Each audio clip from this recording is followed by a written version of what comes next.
जी नमस्कार। 25 दिसंबर 2025 एक ऐतिहासिक दिन था।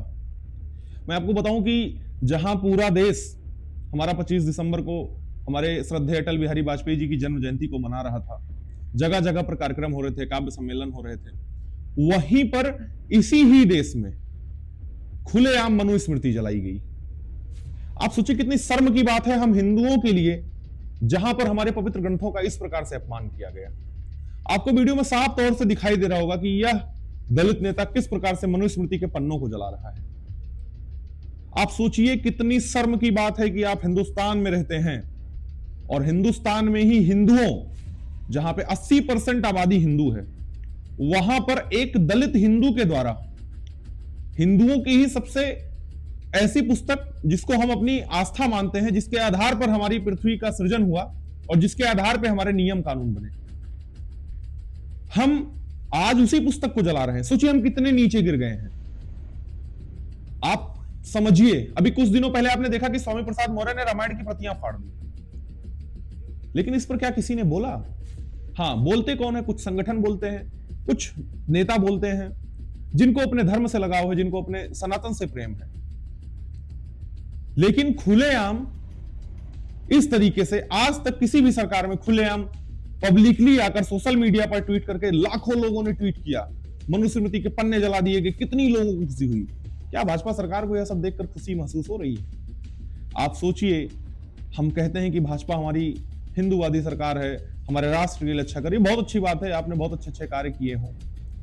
आप हिंदुत्व की बात करते हैं हमेशा, क्या यह हिंदू धर्म में आप इसको स्वीकार कर रहे हैं कि मनुस्मृति जलाई जाना, क्या यह हिंदू धर्म के लिए बहुत गौरवान्वित क्षण है? आप सोचिए, यदि इसी जगह पर किसी भी धर्म के किसी भी पवित्र ग्रंथ को जलाया जाता तो क्या तस्वीर यही रहती? लेकिन क्या मजाल कोई हिंदू बोल दे, कोई हिंदूवादी नेता बोल दे। बहुत बड़े बड़े नेता हैं जो हिंदुओं के हित की बात करते हैं। मैं कहता हूं कि आप किसी की क्षमता कैसे होगी, किसी की हिम्मत कैसे हो गई जो पब्लिकली आकर मनुस्मृति को जला रहा है और लोगों को प्रेरित कर रहा है। तस्वीर में आपको शख्स दिख रहा होगा, चंद्रशेखर रावण। ये भीम आर्मी का संस्थापक खुद को बताता है।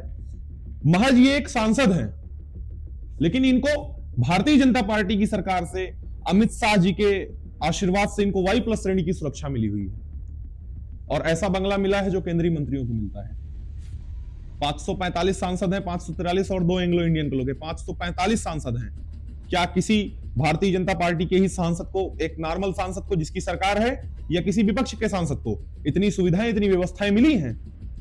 आप क्यों प्रवोक कर रहे हैं? आप ऐसे लोगों को समाज में आगे इसलिए बढ़ा रहे हैं जिससे जातीय वैमनस्य बढ़े। ये खुलेआम आपको ये पोस्टर आपको दिख रहा होगा, ये AI द्वारा बनाई गई एक फोटो है जिसमें इसने अपने ट्विटर अकाउंट पे ये पोस्ट किया और सारे सोशल मीडिया अकाउंट्स पे कि मनुस्मृति को आज जलाया गया और इसको मनुस्मृति दहन दिवस के रूप में ये लोग मना रहे हैं। जहां पे 25 दिसंबर को तुलसी पूजन दिवस के रूप में हमारी हिंदू माताएं बहनें मनाती हैं, उसी दिन हिंदू धर्म के पवित्र ग्रंथ मनुस्मृति को इन्होंने जलाकर यह साबित कर दिया कि ये हिंदुस्तान के रहने वाले हैं ही नहीं। आज जाति वैमनस्य इतना बढ़ गया है कि लोग अपनी जातियों के नाम पर लड़ रहे हैं और मैं मानता हूं बिल्कुल सही बात है। भाजपा इस पर क्यों नहीं कार्रवाई कर रही है? क्या सरकार चुप है? खुलेआम यदि किसी भी धर्म के पवित्र ग्रंथों को जलाया जाएगा तो इस पर मौन क्यों है? ऐसे लोग खुले में क्यों टहल रहे हैं? किसको नहीं पीड़ा होगी? किस हिंदू को यह दृश्य देखकर पीड़ा नहीं होगी? जिसको नहीं पीड़ा होगी वो नामर्द है और वो अपने धर्म का है ही नहीं। तो इस तरह की चीजों को अगर आप बढ़ावा दे रहे हैं तो आप बहुत गलत कर रहे हैं। और मैं तो मानता हूं कि अगर आप इतने बड़े हिंदू प्रेमी हैं, हिंदूवादी सरकार बनाना चाहते हैं, तो भारत को हिंदू राष्ट्र घोषित कर दीजिए। 80% आबादी है, कई राज्यों में आपकी सरकार है, केंद्र में आपकी सरकार है, आप क्यों नहीं हिंदूवादी राष्ट्र को घोषित करते हैं? हिंदुस्तान को हिंदू राष्ट्र घोषित कर दीजिए। और अगर आपको गौ माता से भी इतना प्रेम है तो गाय को राष्ट्रीय माता बना दीजिए। फिर देखते हैं कौन करता है गौकसी।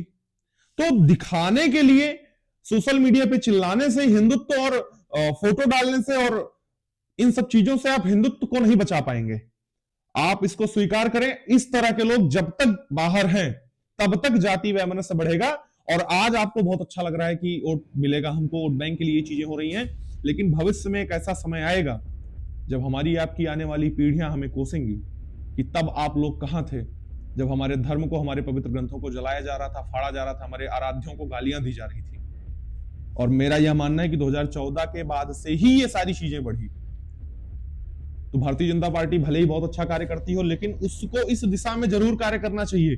और मैं प्रशासन से और सरकार से यह अनुरोध करता हूं कि जिन्होंने भी इस पवित्र ग्रंथ मनुस्मृति को जलाया है, उनके ऊपर कठोर से कठोर कार्रवाई हो, जिससे आने वाली नस्लें उनकी यह सीख ले लें कि हिंदुस्तान में हिंदुओं का अपमान करके आप नहीं रह सकते हैं। अगर आपको रहना है तो आप धर्म को, आप शास्त्र को और आप जो हमारी रीति रिवाज है, जो हमारी प्रथाएं, उसको मानते हुए चलें और हमारे पवित्र ग्रंथों का सम्मान ना कर सके तो अपमान ना करें।